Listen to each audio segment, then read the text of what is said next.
All right, session two. Um, Hi, I am Amy Bales again. If you are new to the group, I think most of us stayed on. I don't know if any others joined in. But this is session two, and we're going to talk about inclusion and what it looks like in all areas of our churches. And um, so I think I know that not all churches and not all people think that inclusion is the path that they like to take for special needs ministries and what it looks like in their church settings. And sometimes that's appropriate, and sometimes different churches use different types of things. And I've seen churches that actually only have special needs people, which that's incredibly amazing in itself. So I'm not saying that inclusion is the only way to do special needs ministry. I just feel very strongly about it because I feel that that's how Jesus modeled it for us in scripture. So I feel that we should not exclude them, but make sure that they are included as much as possible into our spaces, into our classrooms, into our church, and they're welcome with open arms. And so I kind of hit this kind of a little bit hard because I think as a special needs mom, and I'll kind of dive in that to that a little bit in a little bit, how it feels to not be included. So inclusion could look like several different things. And so as we talk about this, I want you to kind of think about your church and what it might think. I'm going to hit this stat again. 90% of our special needs families do not attend church because they don't feel welcome. They don't feel like they are included. They feel different. All of the things that go along with that, which we will talk about a little bit in just a second. So what could inclusion look like for your church? Could it be a group setting? Could it be a classroom setting? Could it be a one-on-one buddy? Could it look like a separate sensory room?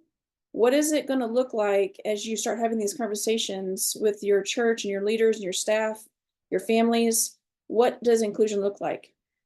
I'll give you an example.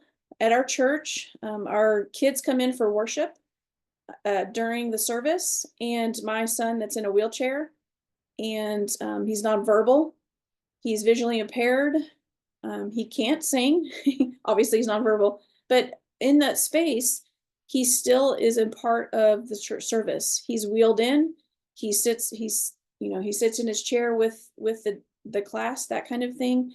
He doesn't get left behind because no one thinks that he'll know any different.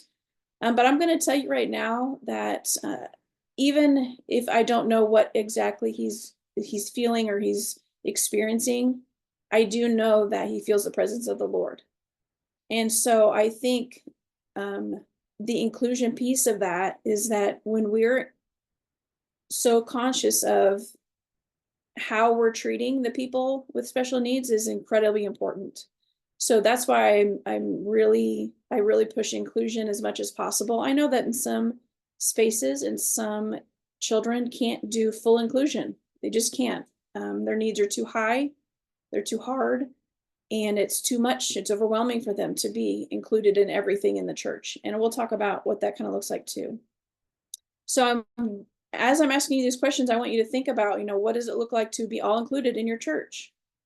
My other son, who's got autism, during the praise and worship time or during the sermon, he does some stimming. So he slaps his leg and he gets excited. I was actually, I'll just be real honest with everybody here and vulnerable for a second. For a little while, I would try to quiet him down because I thought it was disruptive to the service. And the Lord quickly reprimanded me, I guess you could say, and told me not to do that, to not quiet him when he was responding. Even if the service was quiet and he was excited and he was slapping his leg or he was rocking back and forth, the Lord told me very clearly, do not stop him.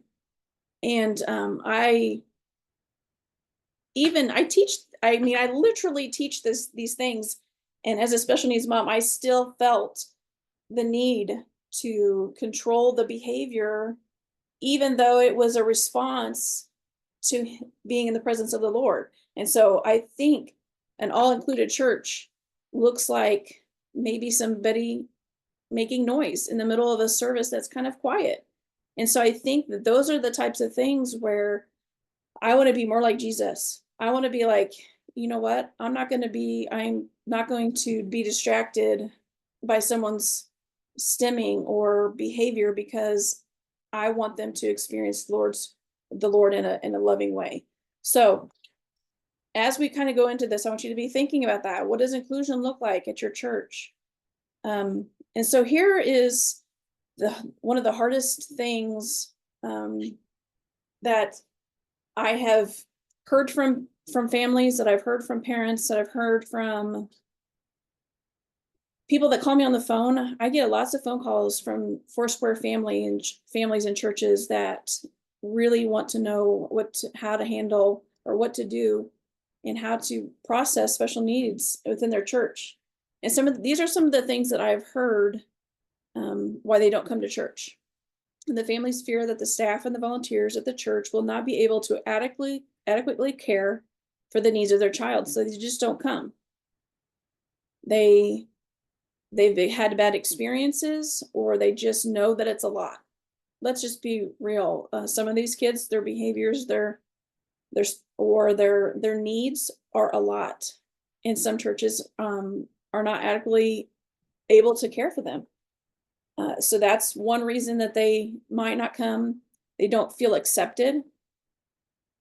There's a lot of stigma that goes with special needs, and I know that as a culture, we're trying to, be more open to that and be changing and have open-minded.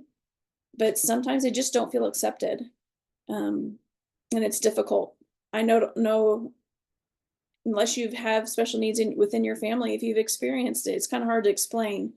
But you get looks in public, but you also get looks in church sometimes. And so that's hard.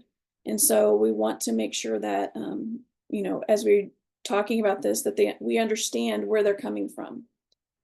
Sometimes their families are afraid of being a burden to the church. I have had so many parents say to me, well, I don't want you to do that. I don't want you to have to do that. I don't want you to have to make a special arrangement or do this and that. And that's where we as a church, when we're making that safety plan and that creating that plan for that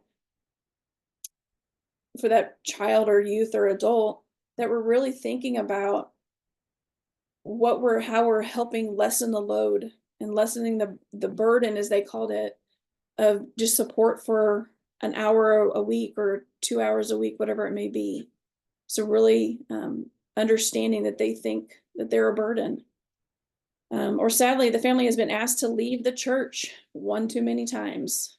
Unfortunately, for a lot of our churches, a lot of our special needs families, excuse me, they've been asked to leave because they can't handle their children or their adults that are there, and they've been asked to leave the church. So this is not, I'm sure some of you guys have heard some of these things. Maybe you've heard different ones or maybe more. Have any of you, let's just open it up just for a second.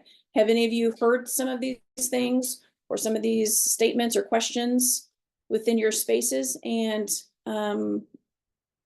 if you feel comfortable sharing, maybe how you talked with them after they shared a fear or a concern?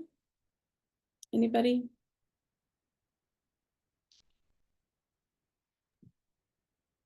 I'll share.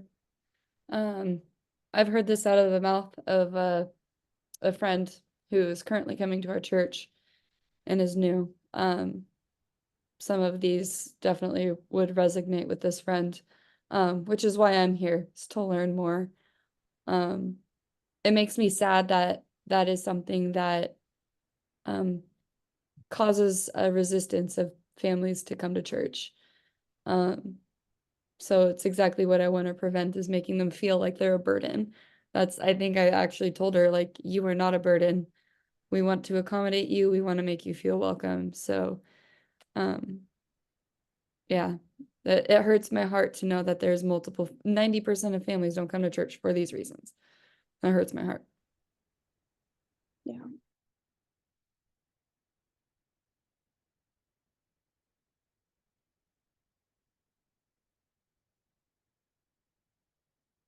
Anyone else?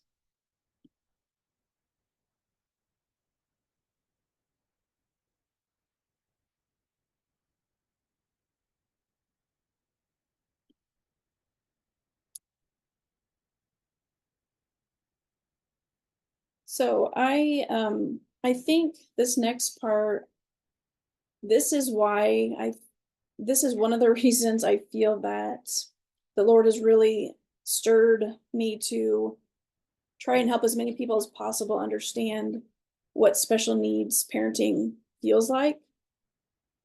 Um, and I think why it's so incredibly important that the church try to get this right and try to serve these families and try to love on them as much as they possibly can.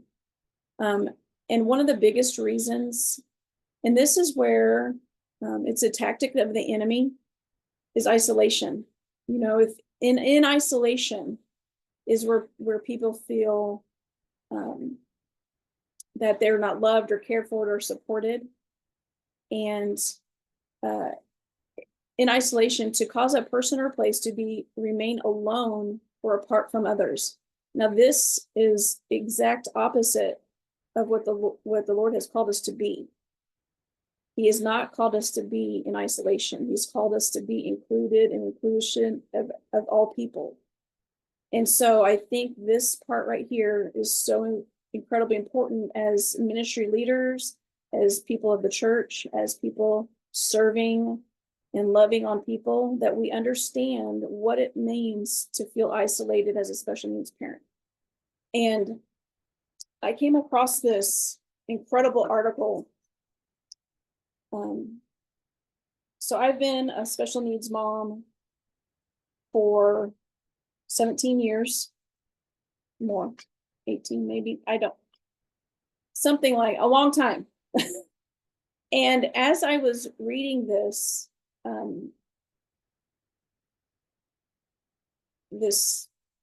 quick blog of a mom, she just articulated it so well that I want to just read some of this to you tonight to kind of just help you understand where our special needs parents are coming from and why it's so vital that we try to get this right.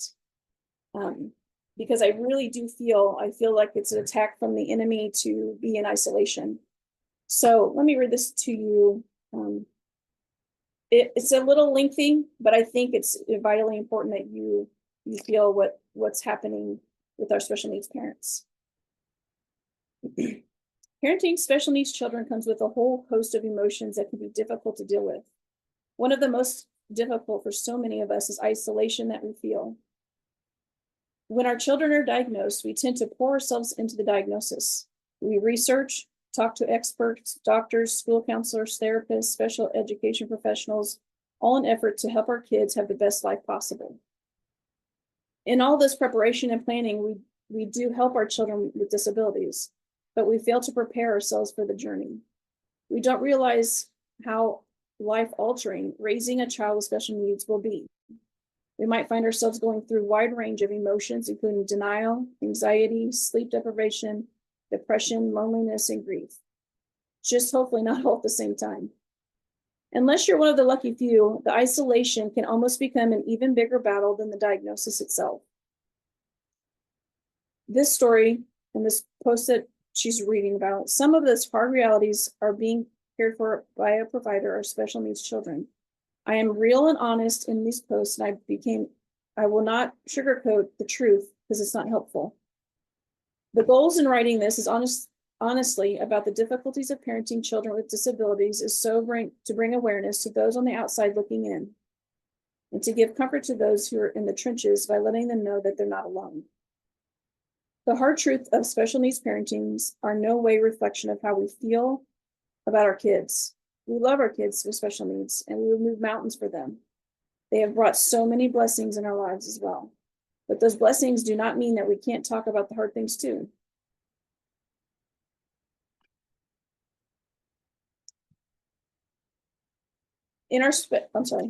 The early years, and our special needs children are still toddlers, the social isolation doesn't really set in.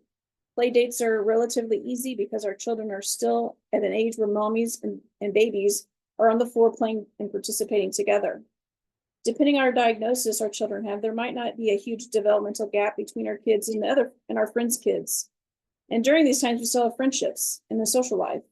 We can still visit each other's houses without too much of accommodations for our children's needs, sitting on the floor chatting with other moms while children play together, and little guidance and mental behavior issues in reality.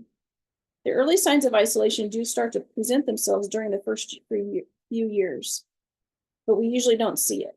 We spend considerable amount of time traveling for doctors, specialists, throwing ourselves into therapist interventions, and learning all that we can.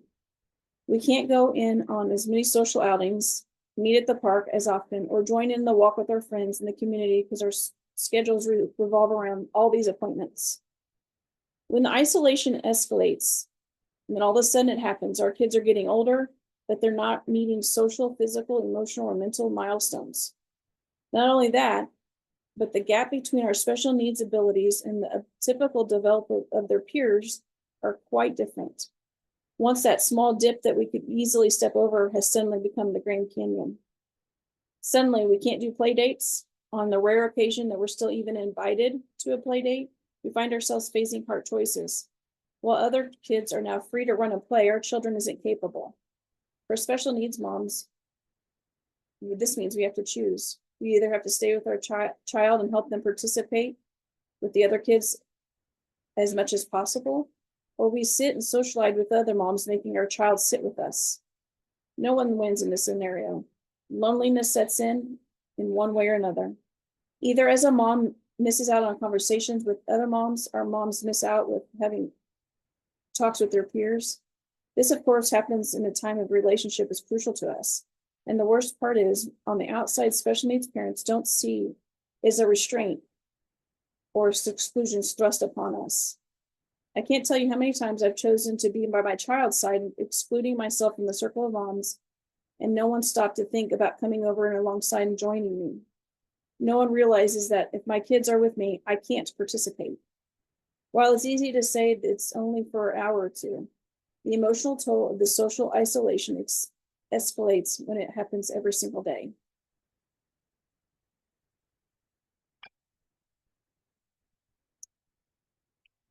Isolated at home.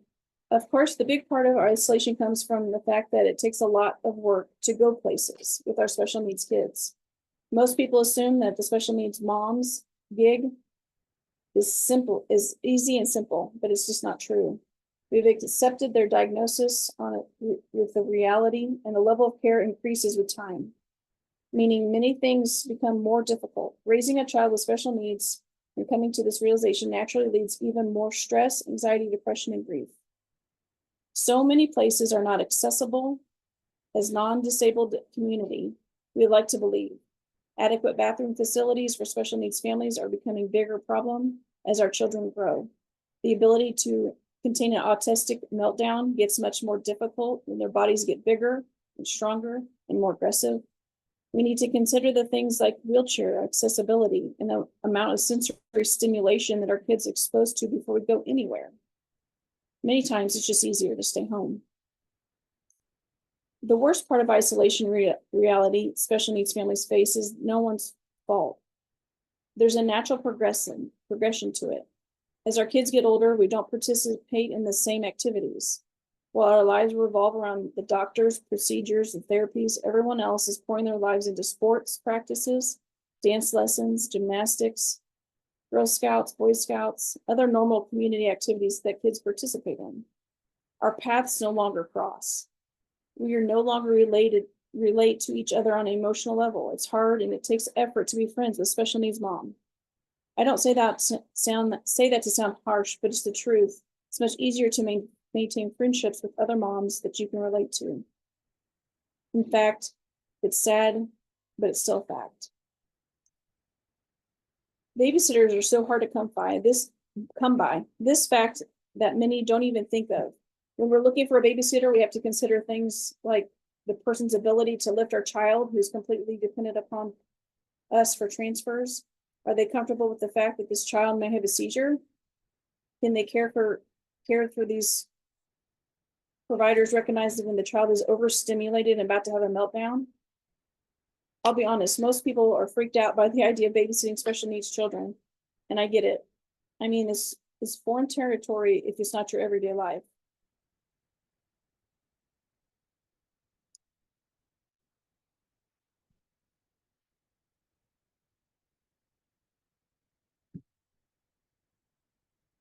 And then sometimes isolation of raising special needs kids come from our own selves. There are times where we simply don't have the energy, or there are many nights of sleep deprivation, hyperactivity, manic episodes, reactions to medications, weather, all of the things. I have saying, if I'm awake, I'm tired. This special needs mom is exhausting, never lets up. And so on a rare occasion, if we do have the chance to get out and get a little respite care and go with our friends, we probably are too tired to really enjoy it. And of course, there's emotional energy that takes too. It's hard for us to relate to others. Conversations are difficult, and it's difficult because it's hard to talk about situations. If we're honest and share our struggles and perceived as complaining that we don't love our kids. So sometimes we feel like we need to put on a mask and pretend like everything is all sunshine. Because the last thing we want to do is further isolate because the negative perceptions that we tend to come with honest and vulnerability. Sometimes it feels like we're frozen in time. I can look around and see the world moving around me. I see other families growing and laughing, enjoying life, but we're still standing still. That's what isolation feels like. Isolation is real. I know I'm not the only special mom who struggles with it. If you're not a special needs mom, I simply ask you to don't forget about us. I know that it's easy because we don't run into each other at our kids' activities, but we're still here. We need your friendship more than ever now. I know that was kind of long and I debated on sharing it, but I think it is such a perception that is important for us to really understand how isolating special needs families feel sometimes. It's hard to hear, it's hard to read, it's hard to really, not get upset that people feel that way. But I think it's so incredibly important that as we, in our ministries, start to kind of push into and lean into the idea of having accommodations and ministry around special needs is so vital and important. And so that's why I am really gung-ho about inclusion. And I know we've talked a lot about it, but it's the practice or the policy of providing equal access to opportunities and resources for people who might otherwise be excluded or marginalized, such as those who have had physical or intellectual disabilities and members of their minority groups. So again, I don't know what it might look like for your church to be inclusive to these people. It may look like a buddy. It may look like just an accommodation. And we'll talk about what those look like tomorrow. I know that a lot of you are having questions and you're excited about what it might look like to put into practice some of these things. And session 4 really hits that home for all of the things. And so I just wanted to kind of point this out. This is from the irresistiblechurch.org. They're another organization that really puts in a lot of information and effort into special needs ministry. That 75% of Jesus' miracles in the Bible impacted people affected by disabilities.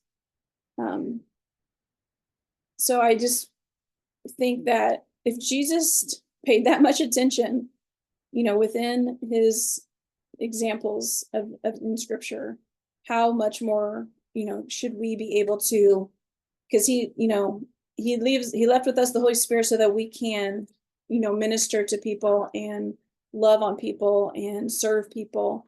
And so if he was doing it, man, I really want to do it and I want to do it well. And so I think that's, this is one way we can do that. So an all-inclusive church is not just your classroom. I know that sometimes what that looks like for the rest of our church kind of depends on our, our leadership and our pastors and the staff that's leading the church.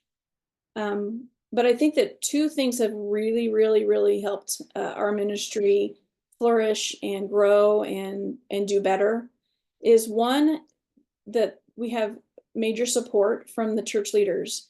So the lead pastors, they support us 100%. They share from the pulpit, that kind of thing. It's just a constant support system, that they are with us and allowing us to, take this adventure together, this journey together as we serve our families. And then the other piece that has really been vital, and I think we've already had that, with that thought and that question, how do I get volunteers? But if finding one or two people that really have an interest or even a skill set in the special needs. And I think what has happened is we have found teachers that have worked with special needs kids, and they happen to attend our church. And it doesn't have to be a teacher, but that just happens to be the people that have caught our attention here. And we have 3 or 4 people that work in the school system that come to our church. And so they have this interest in this skill set that helps us to grow our ministry and kind of put boundaries and parameters and all the things that we need to have that all-inclusive church as far as our special needs ministry. And then I think another piece of this is also training and education. If we're going to have this kind of accommodations and these types of ministries within our churches, training and education is vital, because it has to have processes in place for safety and all of the things that we've talked about before. So what does it look like for a church to be knowledgeable about special needs? Do they need to maybe view this training that we're doing now, like at a later time? What conversations need to be started? If we haven't started the conversations, what questions should we be asking? Should be asking our staff, our lead pastors, our next gen pastors. What conversations should we be starting? And then does there need to be some training that takes place? Which 100% yes, right? We need to have training in place for the people who are serving our kids with special needs. And then the knowledge and the education that brings that, when we have that knowledge and we have the education, that's when the stability can come in. Because honestly, I feel that, as I've done this for so many years, when people are in fear and they're fearful of what special needs might bring, it's really lack of education. It's really lack of wisdom and knowledge in this space. And I think that it's so important that I think each one of you that are listening, the Lord's put something on your heart. And that's where maybe he wants to start it. He wants to start it with conversations with your pastors and that kind of thing. Or maybe you're already starting to do that. And so now we're kind of pushing forward and growing a little bit more. All right. Now, oh, sorry. I threw this in there. Here are 3 of our really, I think, as we've done ministry, these 3 books have been so important. The Accessible Church is such a book that is so simple to read. There's tons of like resources and examples of what to do for this and for that. And she even breaks down, like, if your child has autism, here are some options you can do. Here are some different scenarios that you can work through. So this book is incredibly written. So I would suggest that The Accessible Church by Carrie Ann Hayes, I would suggest that book be a part of your ministry. It helps with training. It helps us so much. I can't say enough good things about that book. And then this Leading Special Needs Ministries is just as good. But it's not in circulation anymore. I had to go to eBay because I gave mine away, and then I realized I needed that book back. but it also is very, very detailed, gives lots of great examples.